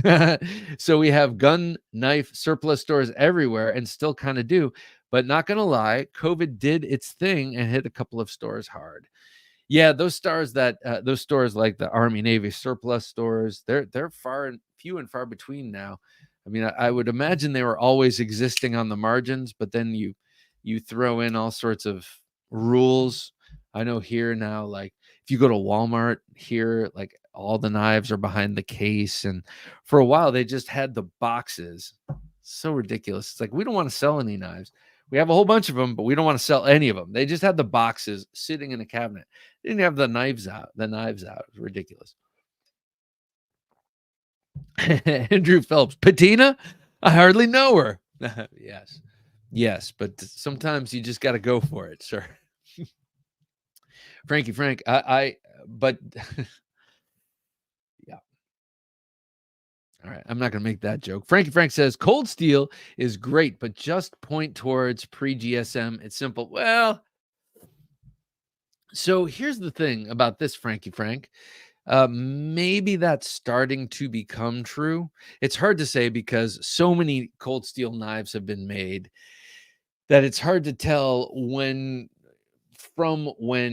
your knife comes. It's not. This is Aus 8. I know this is Lynn Thompson era Cold Steel. And pardon me, I firmly maintain that at least until recently, if there's no evidence apparent to me that their quality has slipped, though I've heard people like Donnie B. All Day has had issues with working with the warranty department. I've heard that in other cases as well. I don't have that experience because I've never had to do any warranty work with them or never pursued that. But, you could see how something could slip. However, I feel like Stickman, I can't remember his real name now all of a sudden, but I feel like he is kind of really into it, and I don't think he wants it to slip, but who knows? The guy who started it, whose passion project it was, is naturally going to be the one who's going to keep it going the best. Mark Stallman says, Natchez, the balance and speed of this Bowie is primo. You are not joking, my man. Here, we're talking about these two. Which one would you take? The 1917 Frontier, which has got the coolest guard on any Bowie ever. Love that S guard. Doug says, Bob, I also watched LA Confidential this week. I love that movie. Oh, thanks for the referral. My pleasure. What a cool that's another great movie that has a scene where a pocket knife saves the day. Tomas Alas, sir. Speak of the devil. I was just mentioning you. You're the guy who inspired me to buy this as my birthday knife because I saw you going to town on that ballistics dummy and you stabbed it right in the temple. And I was like, what am I doing not having the 6-inch version of this? So nicely done, sir. Tomas, I hope you're doing well, sir. Which one would you take if you had to pick one? One of these two suckers here. Tomas says, I'm truly honored. Thanks for watching the demo. Are you kidding me? I love it. I eat it up. I love the tie light, he says. I do as well. Which one do you like out of these two? Let's see what Byron says. Natchez Bowie, whether OS 10 or 3V. By the way, many Cold Steels, 25% off sale on Midway USA this National Knife Week. Oh, damn. Okay, you know what I need to get from Cold Steel is the Pirate Cutlass Bowie. Bowie. Everything's a Bowie. The Pirate Cutlass. That's all. It's at the Pirate. It's a cutlass like this, short, broad bladed, but it's got this double shell guard with this elaborate kind of fully encapsulating handle. I've always wanted like a legit-ish pirate cutlass, and this thing is over the top. So I think I got to get that. Over under pull. Nice to have you here. Over under. Truly enjoy Tomas Alas with the Tactical Tavern. Yeah, as do I. The guy has skills. Bob, great channel. Well, thank you, sir. Yeah, Tomas not only has skills, but he's got charisma, and that goes a long way, man. You know, if you like watching someone and you're rooting for them and you like them, you know, I think that goes a long way. You might not be interested in what they're covering. What do I care about a cook stove? Not that Tomas does that, but, you know, what do I care about a karambit? I'm not a karambit guy, but, man, I'm going to watch this video because I like him. Stephen Clayton says Taylor's Ridge was initially designed as a skinning knife, but quickly became popular for EDC as well. Cut and cut and cut and skin and chop and slice and pry and split wood and anything else. But this is a T-Kel? It features a drop point blade with a deep belly to maximize each stroke when skinning. For food prep, the higher grind allows for more detailed and thinner slices. That sounds good to me. Everything you said there is pizza lover forever. I made pizza tonight. Well, sorry. So, Stephen, thank you for straightening that out. I do appreciate it. Pizza lover forever. I made pizza tonight, but I did not make the dough. But I got it from a very good place. But here's the thing, pizza lover. A friend of mine gave me a propane pizza oven that gets up to like 900 degrees. And he's like, we haven't used it for a couple of years. It might be, God, the thing does not work. I've gotten all these new parts for it. So now I have to go and just buy another pizza oven. And anyway, Pizza Lover Forever says, I'm scared to buy the Cold Steel Talwar fully. Don't be scared. I'm going to love it too much. I already know. Oh, okay. Well, then, okay, that's a good reason to be scared. That is such a great knife. I love the Talwar, period. My brother has the one, the OS 8 version, unserrated. I absolutely dig that knife. When I was staying at his house a few years back on the way on a road trip, I stayed in their guest bedroom, and that was on the table, you know, the bedside table, and I was like, why did I never get this? And this is before they re-released it. And I said, man, if I ever have a chance, I'm going to get this, but I'm going to get it serrated. And it came out and I got it. And don't be afraid. Don't be afraid. You will love it, and it will make things better. It will make things better. Craig Vincent says, Bob, how comfortable is the handle on the 1917 Bowie? I almost ordered one when Midway USA had them on sale. I went with the San Mai Tanto instead because the handle on the Bowie looks uncomfortable.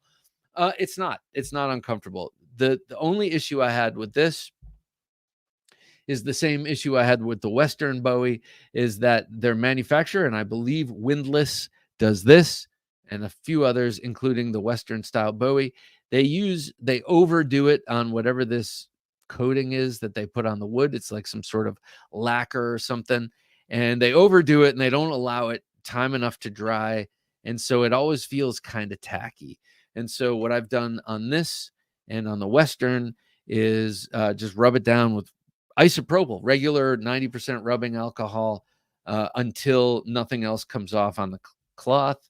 And so that was uncomfortable because it felt sticky. It felt tacky. Once I got rid of that problem, which took 10 minutes at most, no, the handle is comfortable. It is square, as you can see, but all of the corners are rounded and it feels great in hand. It's never going to turn in hand. I would prefer a square handle to an overly rounded handle. This thing is awesome. It comes very sharp. I think it's 1075. I do like it. I like it a lot, and it's great for a just over $100 like awesome Bowie knife fix. And great sheath, really, really great sheath. One misstep on the sheath is right here, though. Instead of having the frog come and attach to the stud that's coming out, the frog has the stud. See, if the stud here were actually attached to the sheath, I would get rid of the frog altogether and just slide that in my belt. That's just what I prefer. But in this case, they kind of misstepped with that, putting the stud on that. But I would say 100% get it, especially if you want a really great big Bowie for not too much. Burnt Toast says, Natchez Bowie, more flexible into different tasks. The more complete knife, in my opinion. Well, here's the thing, though. This one has a cable tang. Does that stick in anyone's craw? Tactical Tavern says, Natchez in 3V because I have one and feel comfortable with the balance and feel. Maybe that will change when I handle the 1917. What say you, brother? I know you train. Well, for doing any sort of knife fighting stuff or any sort of carenza or anything, I always would go for this. I too like the balance. It's a kind of heavy, but it with this weighty coffin shaped handle here and this pommel, it sort of gives it the weight of a short sword. You know what I mean? Like how swords have more weight in the pommel, so the length, you can get the tip to move around where you want it to. Plus, it's got a very sharp zero ground swedge, which the 1917 does not have, right? The 1917, no, does not have it. It's sort of a rounded swedge. You could still hurt someone with it, break a finger, break a bone with it. But this you're going to tear, gouge, split, and do all that stuff with. So I say this. The one thing, though, Tomas, as I was saying before, cable tang. So that means the tang of the blade comes to about here, and then it's soldered onto a cable that comes to here, is threaded into a thing here, that cap. I used to think, oh my God, how could I ever, with my use, I'll never be able to. But I'm not a knife fighter, and that wouldn't matter if I were. And I'm certainly not an outdoorsman. And this is not the knife I would use for that. If it were the only knife I had, yes, I would. And I'm pretty sure it would probably be fine. But, this is for fighting and cussing and getting in, bar brawls in the Old West or on the sandbar. So, yeah, I'm saying this. The Natchez. However, mine is in the cheap 4116, or what is it? 4034 stainless steel. So it's not the 3V. I don't need the 3V because I'm not going to be using that in a high impact way. And if I were, I might choose something different because of the tang. For my use case, though, that tang will work fine. And I might say that cable in there is going to absorb some shock. This is more of a full tang, though it's more slotted like a Randall-made knife. Instead of the full tang showing there and there, it just shows in the bottom because the tang is kind of stuck in a little, not stuck, but nestled in a little canoe-shaped groove, like a Randall. So, yep, I think I'd take the Natchez. That's my long-winded way of saying that. Will B says, I have the Cold Steel hunting hanger. Oh, yes. That's got that cool, that's kind of got a clip point and a black blade, and it's got a kind of a shell that comes off, or it's got a cool guard. I think I've been looking at that too. Which was heavily used by British naval officers during the 1700s and early 1800s. Ah, man, I see. This is the thing about cold steel. Like really, where do you get these kind of things if not from them? And Windlass, and there are a couple other places you can go to that website, Cult of Athena. Excuse me, Cult of Athena has a lot of swords and that kind of stuff. But I feel like it's more for, and correct me if I'm wrong, but maybe for LARPers or cosplayers, or maybe not necessarily battle ready. And then you say, Bob, what's a battle ready sword? When was the last time a sword was used in a battle? Well, I say, you know what I mean. You know what I mean. And I feel like cold steel can go that route, that they can go that distance. I don't know about Windlass, or maybe not Windlass. I don't know about Cult of Athena. Anyone have any knowledge of that? There was a period of time when I lived in New York where I wanted a full hoplite panoply. I wanted the whole 9 yards. I don't know what I was going to do with it. But I was on that website a lot. Of course, I couldn't afford any of that stuff back then. And thank God, because now I'd be dragging around a full hoplite panoply with me. Frankie Frank says, I was thinking about that cold steel holdout serrated. That thing is awesome. By the way, thanks, Bob, for clearing up the question about the tie light. Maybe I'll grab one down the road. Yeah, and you know what? They have a number of different ones. Two different signature versions. One's the Chris and one's the clip point. They have the 4-inch, the 4-inch Chris, and then they have the black one, and yeah, they have a bunch of different versions. Very cool knife. Oh, I just got coffee up in my face. Andrew says, have you seen the Cold Steel Marauder? It's my favorite Bowie style blade from them. Okay, so my history with the Marauder is that I waited too long on it. I bought the Marauder, I'd say about 1.5 years ago, but this is long after the Marauder was no longer hollow ground. And so it was very blade heavy. And for me, that it just was not what I was going for. It was one of the few cold steels I ever returned. And it wasn't like, oh, this is a piece of crap. It wasn't like that, but it was not what I wanted or was expecting. I wanted something that was where the balance was either at the guard or a little bit more in the handle for that size blade. And it's a beautiful blade. It is a beautiful blade, but it was cooler when it was hollow ground. And I know a hollow ground used to be what everyone did when they were cheaping out. And now it seems like that has changed. Now it seems like that's what you do, flat grind. Everything in cold steel is a flat grind.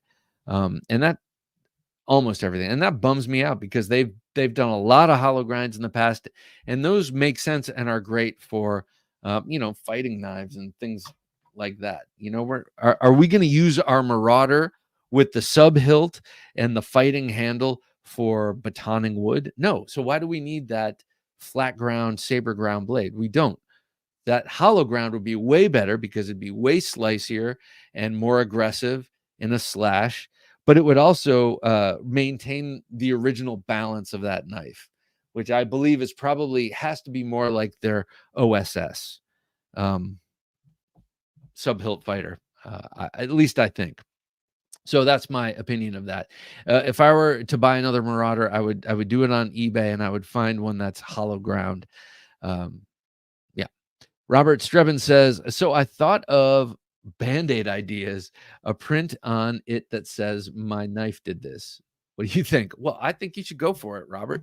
I think you should go for it. And or if you're actually thinking of having them printed up, don't just ask me, ask on Instagram, ask people, or make up some yeah, I think it'd be great. I think a lot of people here would be into it because I get a lot of knives with Band-Aids in them, which I like. It's fun. It's like, yeah, this thing is so sharp, you're going to cut yourself, sucker. Donald Fry says, the more you keep talking about Bowies, the smaller my giant mouse GMF1 XL seems to get. But that's also a Bowie, isn't it? The GMF1 XL?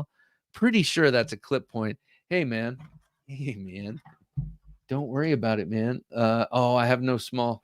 I have no small bowies. Yeah, they're all just the massive bowies. No, but I do have some other cool. Here's another. What would you rather have? We're talking folding kukris now. Would you rather have the Artisan Kami, the new design by Dirk Pinkerton, or the Jason Knight designed MK Ultra? This one, the bottom one, called the Kami, with Kami. Those are the guys who make kukris, the Nepalese knife makers that make kukris, and you can see the definite influence in that recurved blade.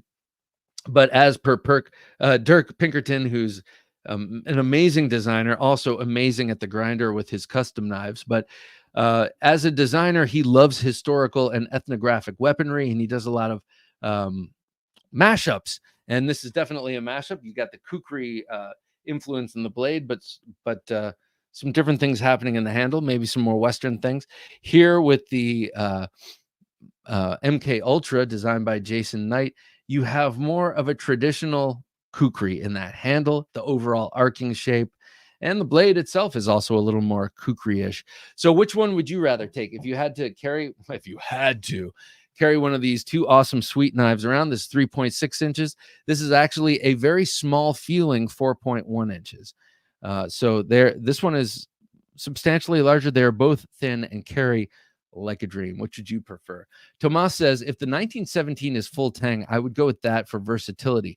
But truth be told, I've recently fallen in love with the Trailmaster for the overall pick.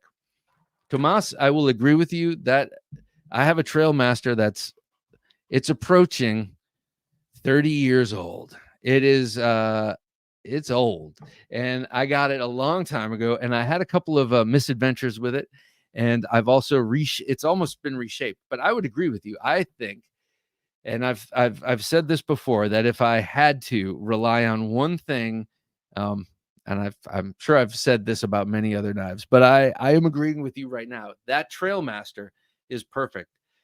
It's not the coolest.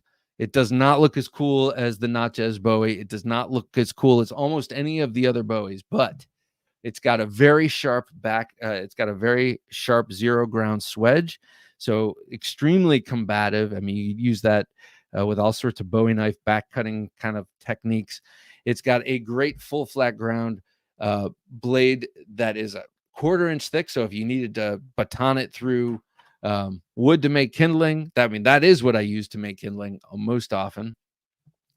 It works great for that. It's got a coffin shaped handle that is comfortable in any grip, and that is also Craton, so it's grippy. And then it's got that beautiful brass crossguard. That's like just enough, but understated enough that you can put your thumb on the spine and use it. I'm with you on the Trailmaster. It is awesome. And probably the most you were saying, how does it handle when talking about the 1917? Probably the best handling of all of them, and it's an inch shorter, if not an inch and a half. Angry Tom, nice to have you here. Angry Tom's hat next door. Good evening, everybody. I'm a little late. Well, Angry Tom, let me ask you this: which would you rather have here? Would you rather have the folding kukri here, the MK Ultra, or this folding kukri here, the Kami?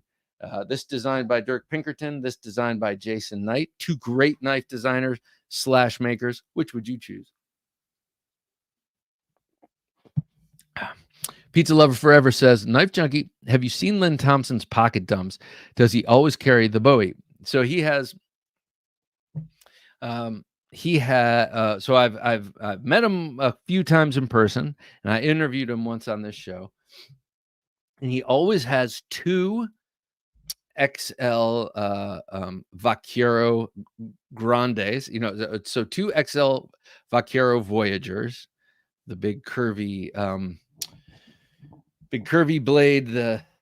So he has those tucked in his pants. He and I don't know if this is just his blade show fare, but he's got the very large XL Espada also in his waistband. And then at Blade Show, he had either like the 12-inch Tonto, or he had the Laredo. He loves the Laredo, as do I. And then in his shirt pocket, he had just this past time, he had a the Broken Skull. which is no longer the broken skull. This is now the third iteration of that pattern. It's now called like the Ranch Boss or something. It's in cheaper materials. And then around his neck, he had the little dagger. I think that's the Safekeeper too. So he's festooned with knives. But the one thing that remained constant the two times I met him or the three times I met him in person, and then the time he was on the show, were the two Vaquero Grandes, which is kind of cool because those are very Voyager Vaquero XLs. They're kind of pedestrian compared to some of the other stuff. Like his big XL Espada has all sorts of engraving on it, and that's cool. And he sometimes has that, but he always has those other two, and they're just about business, and they're serrated too, which is awesome. He's cool. I really like him. I understand why some people goof on him, but he's a serious dude. He is a serious dude in all ways. In all ways, he's a very serious guy, but a very nice guy, and could seriously kill anyone here. I would imagine pretty much anyone here. If it was you against him and you had the same weapon he had, I just kind of feel like he might take you out. But I don't know who you are. I know he would take me out. I know that for damn sure. And he's quick too, and he's a big boy, so you make assumptions, but those are dangerous assumptions. And I've discovered in life in general, assumptions are dangerous. I've made some potentially dangerous ones that have turned out to be okay, but yeah, be careful with your assumptions. Isaiah says, just a newer class in cold steel. I mean, just the newer class in cold steel. I mean, I'm always going to buy from them till an unforgivable happens. Yeah, 100%. Frontier all the way. So, Isaiah, I've heard, I was going to say, Donnie B. all day has had some issues with warranty issues on his big folder with the Atlas lock. I've never gotten that knife. It's a swashbuckler. It looks like a comic book version of a large knife, and I've played with it. It's just not for me, though. I wouldn't mind having one just to round out my collection of large cold steels, but I'm not a huge fan of it. Anyway, he had some trouble with the Axis or the Atlas lock, and I think they were giving him a hard time, or not a time at all. I think maybe not, totally unresponsive or something. The Knight's Element Kukri has been on my list forever. It's such a great one. Will, this is so worth it. And it's more easy to get now. I know when it first came out, it was distributed only through Tactical Elements, made by Fox. I know Doug Marcaida had a little bit to do with it. I think he just kind of helped Jason Knight get hooked up with Fox, but he was involved with it. And a lot of people involved with it on its first run made it difficult to get to. But now I think it's just completely under Fox. MK Ultra, says Stephen Clayton. Yeah, this thing is awesome. They both are great. Thing about this is that it's full flat ground. This thing is slicey, really, really slicey thin. This, I would say, is maybe a touch more robust, thicker blade stock, thicker grind, a little thicker behind the edge. Frankie says that MK Ultra is my pick. I was thinking about the Kukri JK made, same design, just longer. Oh, yes. Yeah. He had 5 of them, big fixed blade versions of them with that beautiful fuller and everything at Blade Show. Wow, those things are really, really, really nice. Really nice. And buy one of those and then have some expert sheath maker make a beautiful leather sheath for it, because I think at a certain range of knife you don't even expect to get a sheath with it. It's just like a foregone conclusion that there will not be one. Have a Knife Day says, I own 3 of the MK Ultra Kukri folders and a fixed 2. Oh, that's awesome. The fixed is definitely an aggressive design handle. Did you VEF serrate any of those? Seems like if you have 3, might be something you do. Whoa, that Kukri, damn. Yeah, it is a sweet, sweet, sweet Kukri. I want to show off a couple of other things because I've been gabbing along, but I got to show you this. Doug Bull, the Pinkerton for different usages. Yeah, something cool about the Pinkerton is this right here. Reverse grip is really, really excellent with this knife. First of all, you've got this up here. That's what I love. And then it places that blade in that point in a nice spot for a back fist. You don't have to change your hand too much in terms of your wrist angle to land it. Kind of that's why Pikal knives kind of reach out at that kind of seemingly unnatural angle, but in a lot of ways, it is very natural. It kind of puts the point where it needs to be without having to really change your wrist too much. Angry Tom says Dirk Pinkerton's the bottom knife is beautiful. It is, and that man cannot make a mistake as far as I'm concerned. The folding MK Ultra folder says have a nice day. All right, check this out. This is from Polite but Dangerous Tools. Now I put this, I put the clip on it, but this is from. Oh my gosh, I'm totally spacing on his last name. So his brother is Ethan from Vandrer Knives. This is Sam, and now their last name is totally escaping me. Damn it! I apologize. I prefer the Pinkerton for its size. I like it too. So this thing is a dagger. So I had him on. A while ago, just talking about his knives, and he and his brother used to have a knife company. They sort of split ways, and Ethan formed Vandrer, and Sam formed Polite but Dangerous Tools. And I've been looking at his knives for over a year now, and they just appeal to me. There's something about them. They're sort of primitive. This is a Kydex wrapped in leather sheath.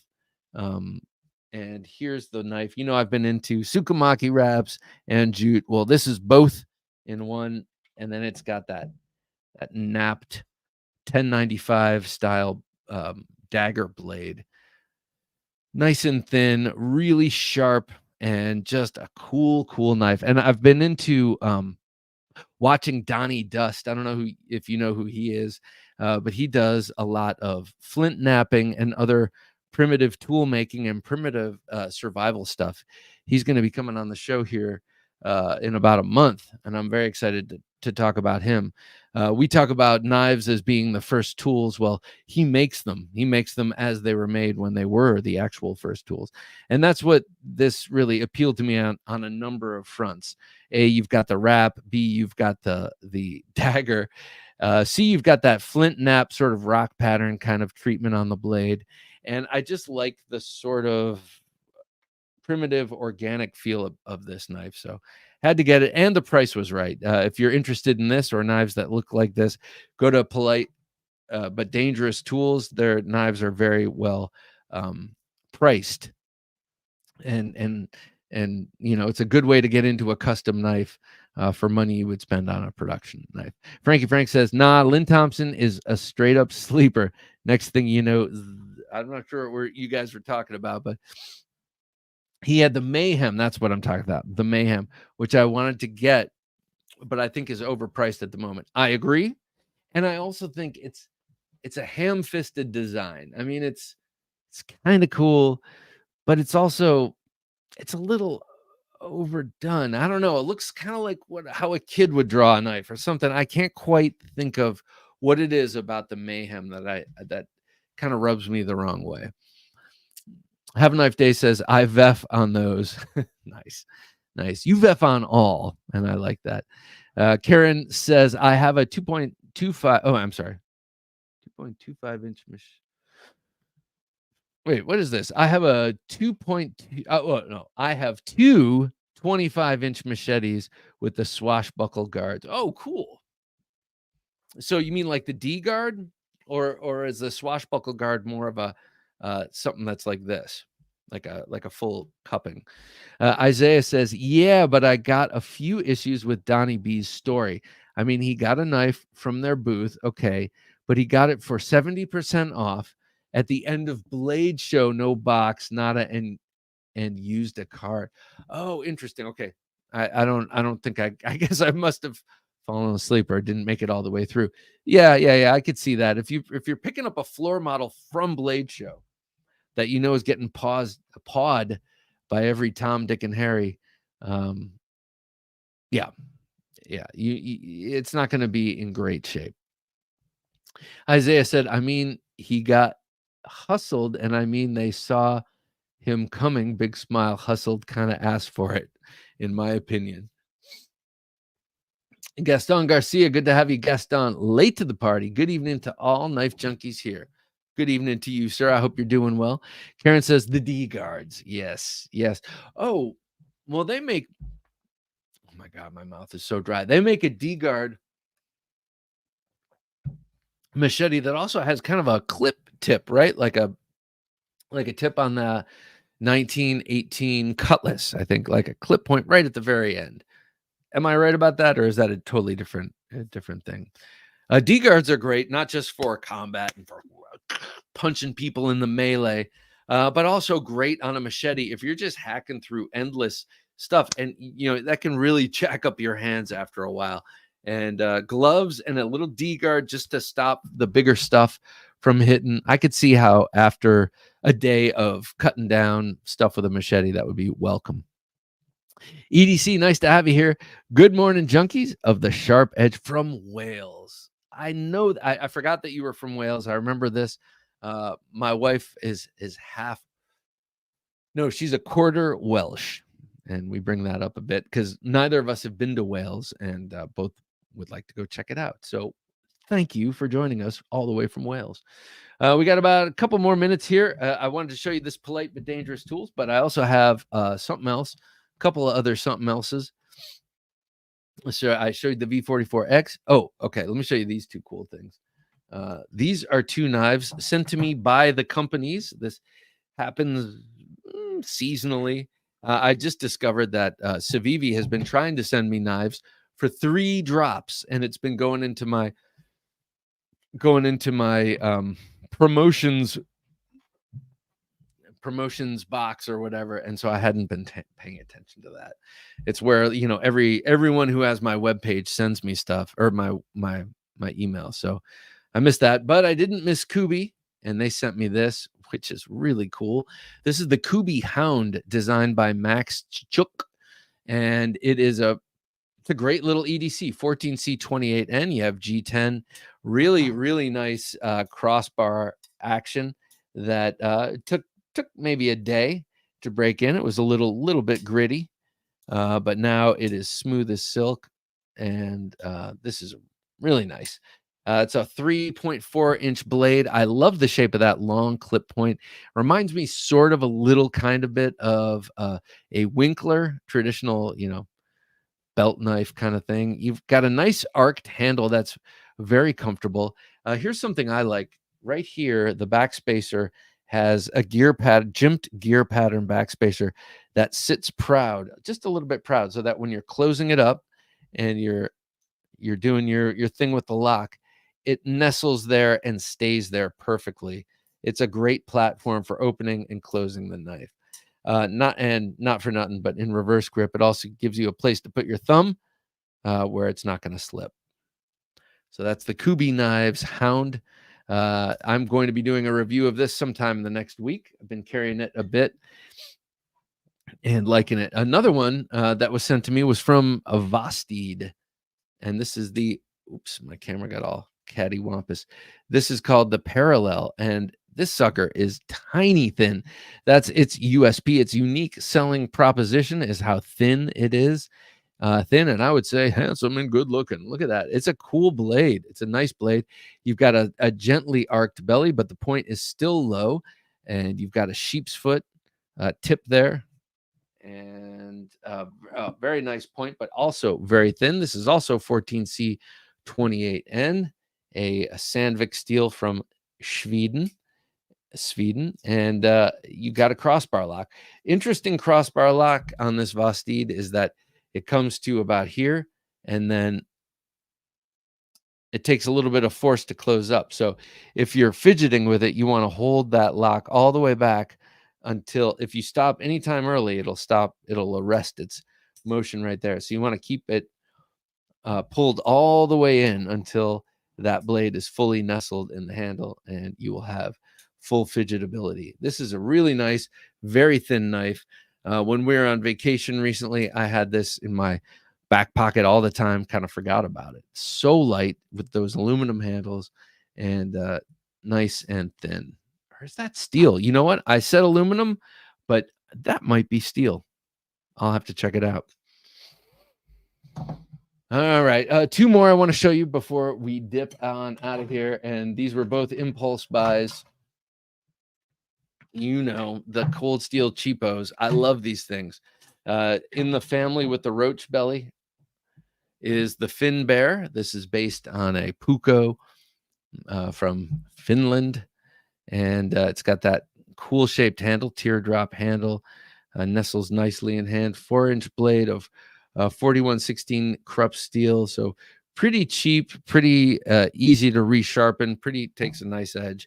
And this is the Canadian belt knife.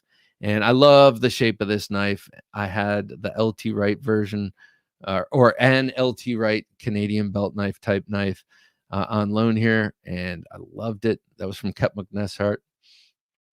So $12 for each of these. I just dropped them in my cart and had to have them. I don't know if I'll keep them or if I'll give them away when someone needs a knife, but in the meantime, I think they're pretty cool, and I'll probably do a little bit of altering on them. Maybe do a little jute wrap on this one, but I feel like the handle needs to be thinned out a little bit for that. So that's it. That's what I've gotten this week, and those have been some of the comparisons. I love doing that all the time. If I could only have one, which would it be? Again, it's like that old thing with the catalogs that would show up. Craig Vincent says, so I have 2 Mayhems. I like them more than my XL Espada. What? The lock is equally as strong and as the Triad. The knife is more manageable in the pocket, and it's fidgety as hell. It's a cartoonish marvel. I like that, Craig. Okay. All right. It's a cartoonish marvel. But, man, the graceful lines of the Espada. Yeah, I know. All right. So maybe I need to get myself a Mayhem. Maybe I've just been being cheap. Frankie Frank says, honestly, I'd throw the Mora knife in there and I'd cop that over all of them. Yes. Yep. I recently got the Companion, and I would agree with you on that for sure. I would definitely agree with you on that. But I do like these super cheap cold steels. I know I always talk about it, but I knew a guy living kind of a hobo life for about 2 years who used the roach belly. That was his only knife, and he survived for, in all sorts of environments with that. So, oh, wow. I got the Finn Wolf folder on my own list. Yeah, that's a cool one. I got that for my brother. He takes that every year on his camping trip with his son. Really like the Canadian belt knife, says Karen. Yeah, Karen, if you like it enough that you want a good version of it, check out the LT Wright version of it. I can't remember what it's called, but it's very cool. Doug Bowl says, Bob, have a good and safe weekend. Doug, thank you very much, sir. You have a great weekend too. And I think that does it for us. You all have an awesome weekend. Coming up on Sunday, that's episode 530 of the Knife Junkie podcast. Jerry and Matt Willie of Willie Knives. These are the people who hosted us on my birthday. Just by chance, we came across their store, and what a great story. Their father was a knife maker from an early age and always loved knives, and basically built his house around a knife store. And it was awesome. So do join us on Sunday for that. And then next week, we got a bunch of really cool interviews I've booked in the offing. So I'm very excited about some of the people we're going to be talking to here soon. All right, Frankie Frank. Thank you, Bob and Jim and everyone. Have a safe, good weekend ahead. Thank you, Frank. You too, sir. Gus Beck, cheers all. Gus, cheers to you, sir. Isaiah, later, Bobo. Later's Junkie. Laters to you, sir. Byron, as always, a great pleasure. Thanks, Bob, Jim, and Junkies. Have a great weekend. Looking forward to the Willie Knives. Love their t-shirts. They gave me one. That's awesome. They gave me a long sleeve t-shirt. It's very cool. Their logo is awesome. Mark Stallman, good show. Adios, amigos. Mark, take care, man. Great to have you here. Jay Demeter, chilling in the background. Later, Jay. Thanks for piping in, man. Great to hear from you. Angry Tom, thanks, Bob. Have a good night. Tom, always a pleasure, sir. All right, for Jim working his magic behind the switcher, I'm Bob DeMarco saying until next time, don't take dull for an answer.